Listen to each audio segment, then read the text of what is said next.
الحمد للہ وکفا وسلام علی عبادہ الذین اصطفى اما بعد فاعوذ باللہ من الشیطان الرجیم بسم اللہ الرحمن الرحیم کتب علیکم الصیام کما کتب علی الذین من قبلکم لعلکم تتقون صدق اللہ العظیم۔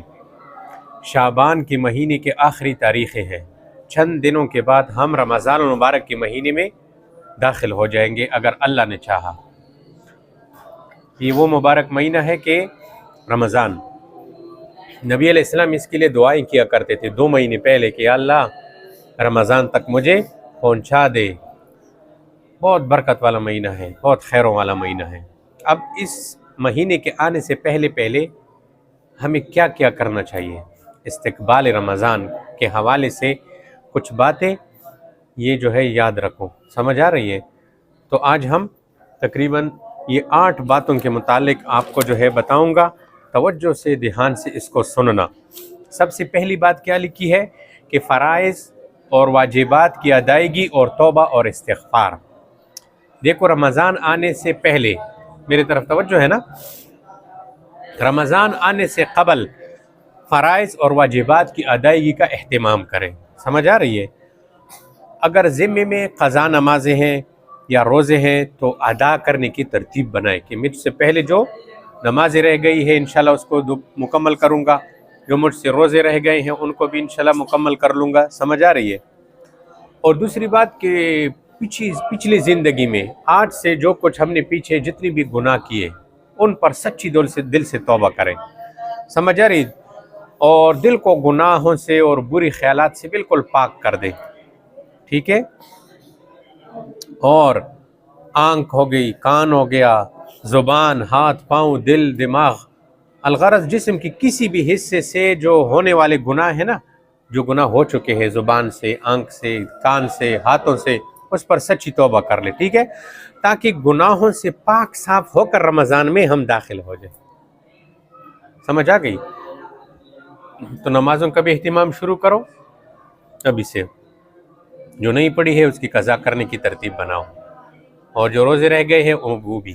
اور دوسرا کام کیا کہ پچھلی زندگی میں جتنے گناہ ہم سے ہو چکے ہیں ان سب پر توبہ استغفار کر لیں۔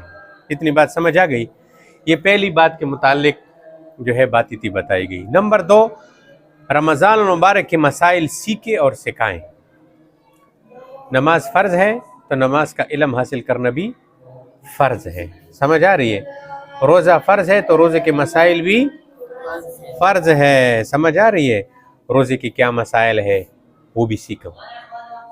اسی طرح جو ہے تراویح، ہم تراویح پڑھتے ہیں نا، تراویح کی مسائل سیکھیں۔ صدقۃ الفطر ہم ادا کریں گے رمضان میں آخری دنوں میں، اس کے مسائل سیکھیں۔ بعض لوگ زکوٰۃ دیتے ہیں تو زکوٰۃ کے مسائل سیکھیں۔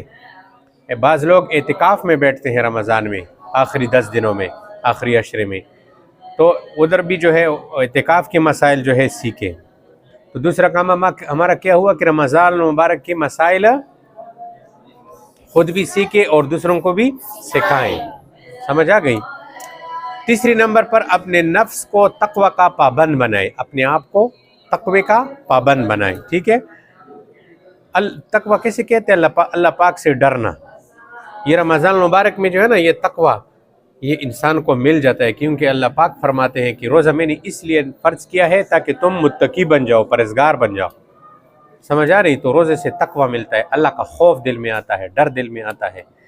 لیکن اگر کوئی بندہ پھر جن چیزوں سے روزے کے دوران منع کیا ہے نا، اگر ان سے بندہ نہ روکے تو پھر تقوی نہیں ملے گا۔ تو روزے کے دوران اپنے آپ کو محفوظ رکھیں اور تقوی کا پابند بنائیں تو اللہ رب العزت جو ہے اس کا حصول ممکن بنا دے گا۔ سمجھ آ رہی ہے؟ اور چوتھے نمبر پر جو ہے صلہ رحمی میں جلدی کریں۔ صلہ رحمی، ٹھیک ہے؟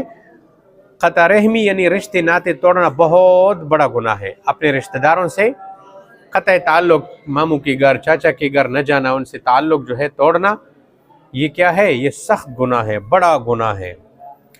جو لوگ ایسے کرتے ہیں نا ان کی دعائیں قبول نہیں ہوتی۔ اب دیکھو رمضان آ گیا، رمضان میں دعائیں قبول ہوتی ہے نا، لیکن اگر کوئی بندہ اپنے رشتہ داروں سے نہیں بولتا، اپنے رشتہ داروں کے پاس غمی خوشی میں نہیں جاتا، ٹھیک ہے، تو ان کی دعائیں قبول نہیں ہوتی، ٹھیک ہے؟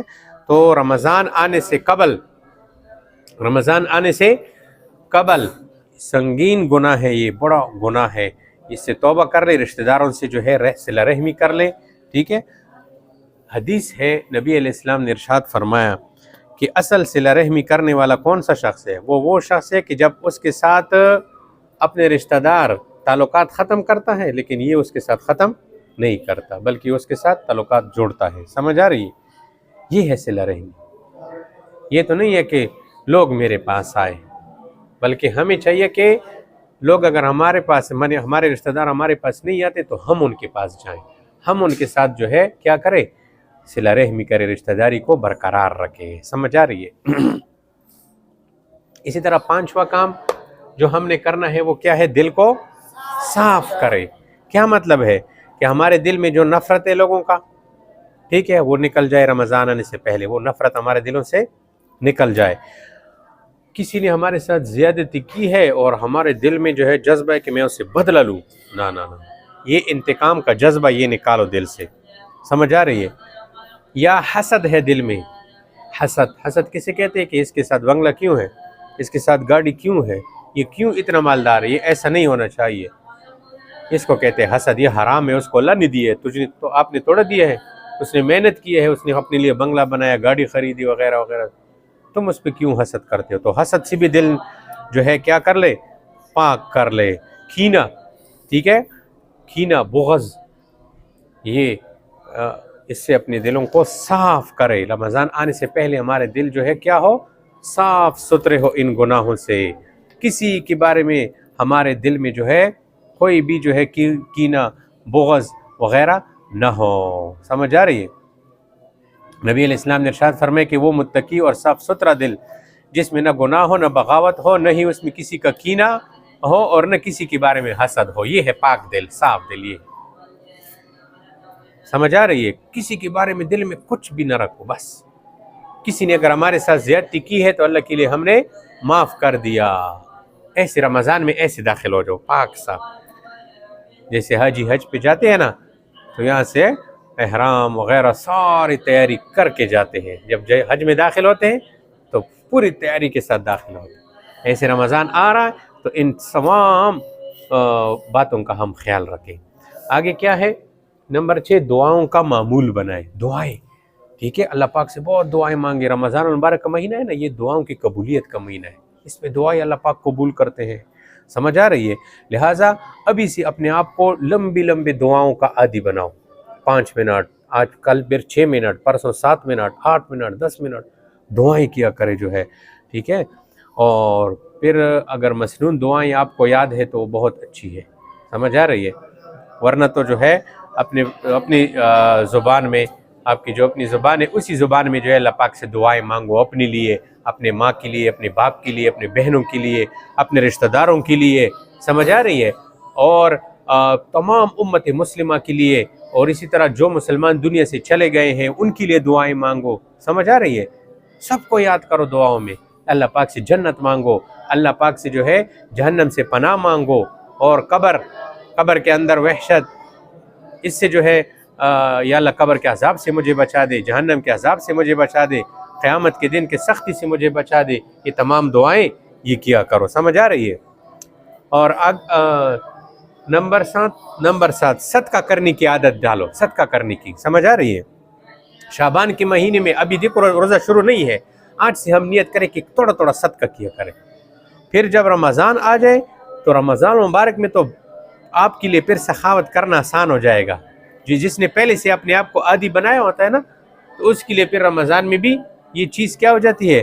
آسان ہو جاتی ہے۔ سمجھ آ رہی ہے؟ نبی علیہ السلام رمضان میں بہت زیادہ سخاوت کیا کرتے تھے، بہت زیادہ سخاوت۔ سمجھ آ رہی ہے؟ تو ہمیں بھی چاہیے کہ ہمارے آس پاس پڑوس میں اور کہیں پر بھی آپ کو غربا، فقراء، محتاج لوگ ملے تو ان کے اوپر کیا کرے؟ صدقہ کرے، صدقہ کرے، صدقہ کرے۔ صدقہ رد البلا، مصیبتیں جو آ رہی ہے صدقے کے ذریعے سے وہ ختم ہو جاتی ہے۔ سمجھ آ رہی ہے؟ ہاں۔ اور 8ویں نمبر پر کثرت تلاوت کا معمول بنائے۔ ابھی سے آج سے نیت کرو کہ انشاءاللہ میں روزانہ جو ہے ابھی سے سبق تلاوت شروع کروں گا۔ قرآن کی تلاوت کروں گا، 1 پارہ 2 پارے، اور رمضان کے اندر تو مقابلہ ہونا چاہیے کہ میں انشاءاللہ 10 ختم قرآن کروں گا۔ ایسے ایسے بزرگ گزرے ہیں جو 1 ختم دن میں کرتے تھے، 1 ختم رات میں کیا کرتے تھے، اور ایسے لوگ بھی گزرے ہیں جو 24 گھنٹوں میں 1 ختم کرتے تھے، اور ہم ایسے نہیں کم میں ہیں کہ پورا رمضان میں بھی 1 ختم نہیں کرتے۔ اگر کوئی بندہ 1 پارہ روزانہ پڑھے تو 30 دنوں میں ختم ہو جائے گا نا، آسانی سے ہو جائے گا۔ تو آج یہ نیت بھی کر لو کہ انشاءاللہ ہم قرآن پاک کی تلاوت کو بھی جو ہے اپنا معمول بنائیں گے۔ تو انشاءاللہ اس سے اگلی درس میں اور باتیں بتائیں گے کہ اور کون کون سی باتیں ضروری ہے۔ وآخر دعوانا الحمدللہ رب العالمین۔